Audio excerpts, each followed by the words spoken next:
그럼 두 번째로 좀 우리나라에서는 조금 이런 사건 관련해서 어떤 억울한 사례가 있을지 좀 궁금해서. 음, 나는 이번에 좀 주제를 보고 음. 억울한 사건이기도 하면서도 이게 아직 실마리가 안 풀려서 음. 아직까지도 열려있는 사건을 좀 들고 왔거든. 음. 이거는 대부분 언론 뉴스에서도 많이 다뤘고 아. 유튜브에서 많이 다뤄서 다들 이제 친숙한 사건일 텐데, 사건 이름은 구미 3세 여아 사망 사건인데 3년 전에 경북 구미에서 3세였던 홍보람 양이 사망한 사건이야. 마침 아래층에 살고 있던 외할머니 성모 씨가 발견해서 신고를 했었는데 이미 엄마는 몇 달 전에 먹을 것도 남겨놓지 않은 채 이미 이사를 간 상태였고, 진짜 너무하다. 애기를 아이만- 혼자 두고 이사를 아기를 간 혼자 거야? 두고 이미 전기도 끊긴 상황에서 아기가 아사했더라고. 굶어 죽었다는 거네. 굶어 죽었지. 아 이거 정말 상상할 수 없는 일인데? 굶어 죽고 나서 그것도 수개월 뒤에 발견됐다는 거야. 와. 이상한 점은. 할머니는 애기가 이사 간 줄 알았겠구나. 그랬을 수도 있겠다. 근데 와. 계속 들어보면 되게 신기해. 경찰은 바로 엄마를 살인, 아동복지법, 아동수당법, 영유아보호법 등 위반으로 적용해서 구속했지. 그 엄마가 그러면 진짜 범인인 건가? 그러게. 근데 조사를 해보니까 엄마는 전 남편이랑 살다가 얼마 지나지 않아 이혼하게 됐고, 음. 그리고 딸을 혼자 키웠다고 해. 힘들었겠네. 이미 그래서 2020년, 그러니까 정확히는 4년 전부터 그 정기요금 미납돼서 김씨 그 엄마 집은 단전이 돼 있었고, 이런 열악한 환경에서 아기는 최소한 2개월 반 정도는 방치되었을 거라고 지금 추정하고 있어요. 아니 애를 두 달을 그냥 어떻게 방치할 수 있는 거지? 이해가 안 되네. 근데 애가 살아있다는 사실 자체가 너무 고통스러울 것 같은데. 그러니까 2달 반 동안 얼마나 힘들었을까 아이가. 근데 애가 우는 소리를 사람들이 못 들은 수도 나는 너무. 그러게 울었을 것 같기도 한데. 그래서 그 엄마한테 받은 사진을 보니 이미 아기의 모습은 모습이. 처참한 상태였더라고 하더라고. 아, 엄마는 그걸 사진으로 또 찍을 정도인데 왜? 와. 이미 굉장히 마르고 초췌하고 힘이 없어 보였을 거야. 그 다음에 그 엄마는 어떻게 된 거야? 그래서 사실관계를 확인해 보니까 이미 4년 전에 전기 단전되고 나서 엄마는 그 다른 남성을 만나서 출산을 앞두고 있었고, 빈집에는 그 아기를 버려둔 채로 그냥 이사를 갔었대. 와. 다른 남자를 만나서 임신을 해서 다른 빌라로 이사를 갔다고. 그랬지. 와. 그래서 3년 전에 21년 2월쯤에 외할아버지는 계약이 만료되었는데 따님과 연락이 닿지 않는다. 그러니까 엄마랑 연락이 닿지 않는다고 한 거지. 그래서 집을 비워달라는 집주인 연락을 받고 나서 가본 거지. 가봤더니 이미 6개월간 방치된 아기의 시신이 발견된 거야. 6개월? 아, 너무 진짜 끔찍하다. 이거는 이전 사건도 끔찍하지만 이거는 아기가 아사했다는 게 너무 뭐 이해를 할 수가 없는 끔찍하지. 일이야. 심지어 굶어 죽었다는 게 너무 끔찍한데 이거보다 더 충격적인 사실이 있어. 바로 유전자 검사를 진행했지. 혹시 모르다 보니까 경찰은 조사하게 돼 있거든. 그래서 유전자 조사를 했더니 그 죽은 아이 홍보람 양이 김 씨랑 친모 친자 관계가 성립되지 않았어. 심지어 엄마가 이혼한 전 남편, 그러니까 홍보람의 아빠로 되어 있는 분은 심지어 진짜 아빠가 아니었더라. 그럼 엄마 아빠 누구랑도 유전자가 일치하지 않는 거야? 일치하지 않았지. 경찰이 너무 이상한 거야. 너무 이상한데? DNA 조사를 했는데 엄마도 아니고 아빠도 아빠도 아닌데, 아니고 그럼 어떻게 된 거지? 근데 엄마랑은 일부 유전자가 일치했어. 아, 일부? 일부? 그러다 보니까 가족 관계를 다 보고 가족들한테 조사를 해본 거지. 확인했더니 숨진 아이의 엄마는 외할머니 성모 씨였어. 외할머니가 엄마였다는 이게 건가? 아사한 아이를 발견한 사람이 사실 친엄마였다는 거잖아. 엄마였다는. 그렇지. 결국에 사망한 아이와 음. 엄마는 아빠가 다른 자매였던 거야. 근데 이게 가능한 일인가? 좀 믿을 사건이 수가 너무 없네. 이상한데? 그러니까 검사 결과가 황당해서 그런지 국과서에서도 2번, 3번 음. 결과를 하고 나서야 경찰에 알렸다고 하더라고. 와, 경찰에 그렇게 늦게 알리기도 하나? 진짜 황당하네. 어떻게 된 거지? 왜냐면 본인들도 황당했던 거지. 어... 그래서 수사 관계자의 말에 따르면 음. 외할머니가 처음에는 결과를 부인해서 다시 유전자 검사를 해서 결과가 나오면은 뭐 인정하겠다 했지만 결국엔 인정은 안 했어. 그러니까 끝까지? 내 딸이 아니다. 내 딸이 아니다. 아니 근데 DNA 검사하면 막 퍼센트 이런 거 나오지 않아? 퍼센트까지 나오지. 음. 그래서 결국에는 검찰에서 네 번째 검사를 의뢰해서 결과를 받아냈지. 거기서도 어떻게 나왔어? 99.999%로 친모가 맞다라고 아, 나왔던 거야.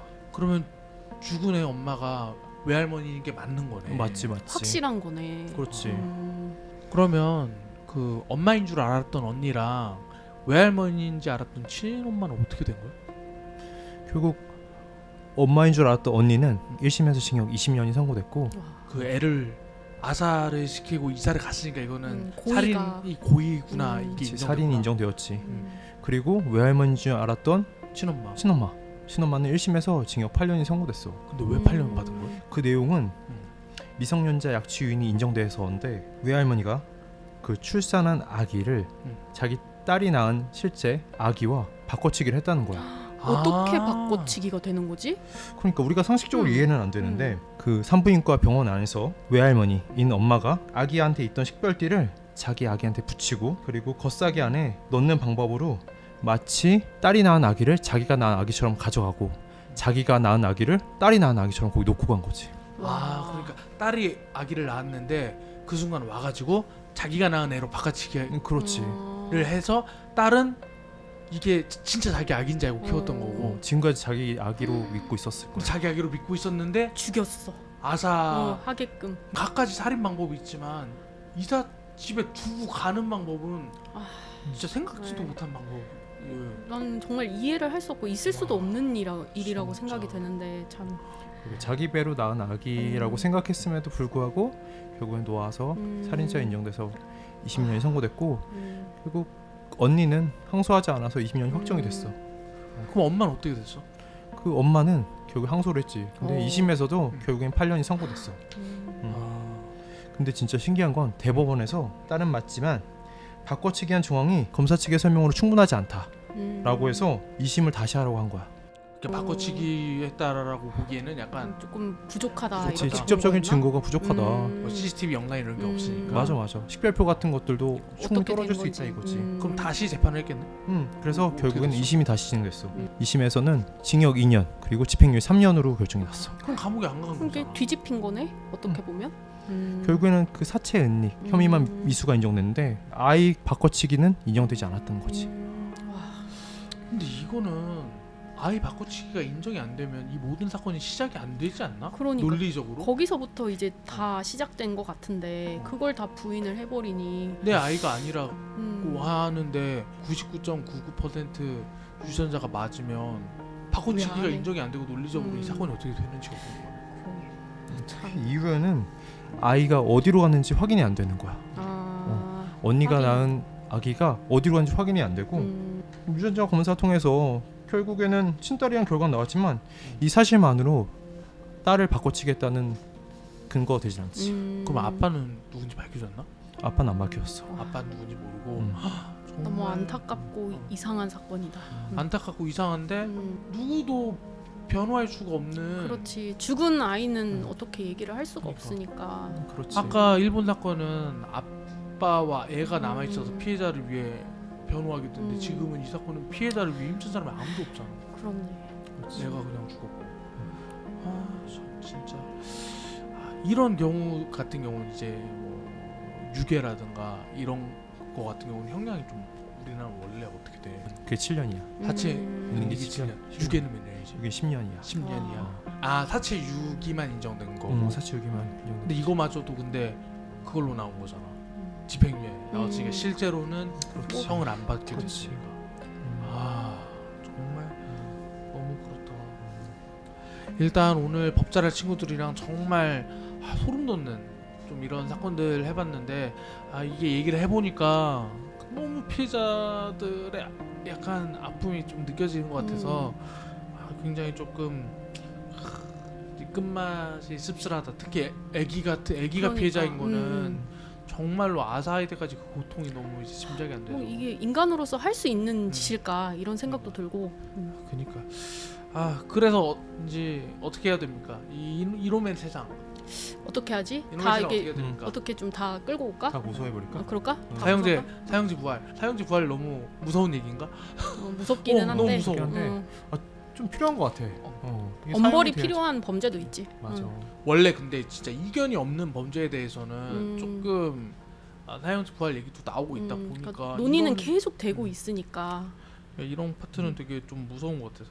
아니 그리고 이거 요새 그 장나라 나오는 굿파트너 엄청 화제 되고 맞아 있잖아. 맞아 막 맞아. 파트너 변호사 들어오면 막 직원들이 얘기하고. 일어나서 막 인사하고 막 엄청 화제가 됐는데 이게 실제 변호사가 썼다고는 하는데 보면서 좀 어떤 느낌 들었는지 안 봤으면 안 본 거고 봤으면 좀 나는 좀 초반 부분을 보기는 했는데 이게 그래도 변호사님이 쓰신 게 맞다라는 생각이 든 게 법정 안에서 이제 우리가 공손하게 앉아서 법대를 바라다 보면서 그러니까 왜 슈렉 고양이처럼 이렇게 눈빛을 쏘면서 얘기를 하거든. 마이크를 이렇게 대고 그렇지. 그거를 고증을 잘했더라고. 보통 법정 드라마 보면 막 팍 일어나가지고 과해. 막 빡 이러면서 막 아프다. 판사님 여기를 보시죠. 이걸 보시죠. 이러는데 그건 절대 그렇게 하면 안 맞아. 되거든. 갑자기 증거가 여기 있습니다. 그러면 안 됩니다. 맞아. 그런 일은 있을 수가 없습니다. 이 법정에서는. 이미 사전에 다 합의하고 들어가. 그렇지 그렇지.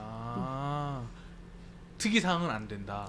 그렇지. 돌발 행동이 나올 수가 없어. 사실은 대부분 다 서면으로 진행되고. 그러니까 알잖아. 엄청 엄숙한 분위기에서 진행되기 때문에 사전에 이제 서면으로 다 증거를 제출하게끔 되어 있고 그 제출한 게 어떤 취지인지 물어보시는 거에 대해서 답을 하는 거지. 그렇지.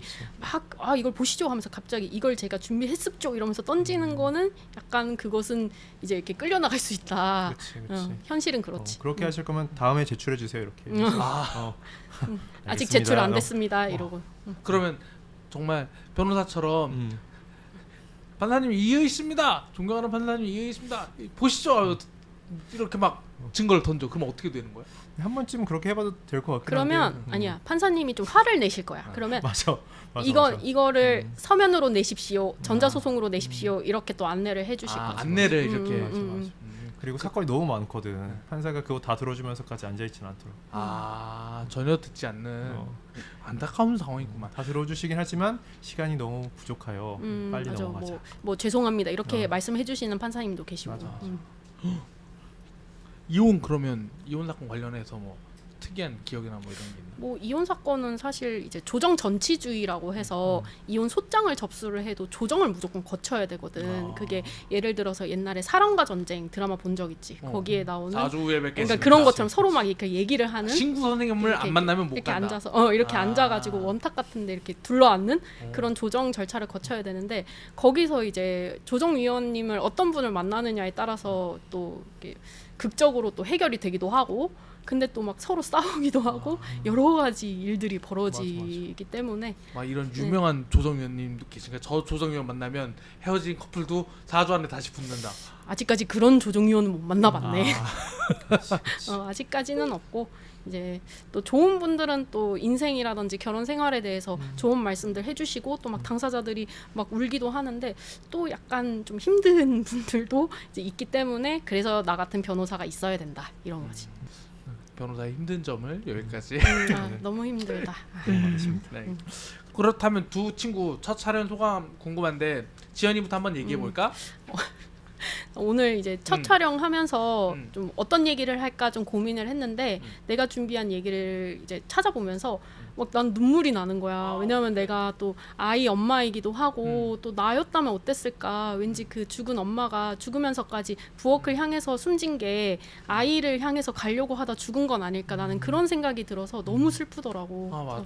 그 너무- 일본 나는 그 남편이 되게 대단한 것 같아. 그러니까 끝까지 대단하지. 막 추적하려고 하고 법도 바꾸고 음. 정말 아내에 대한 사랑 그리고 자기 아기의 엄마를 잃은 슬픔에 대한 그게 너무 그 어떻게 보면 승화시키고 또 그러니까. 가족에 대한 사랑으로 또 이겨내는 게 아닐까 그런 생각이 들었어. 안녕 리액션 고장난 우리 인수.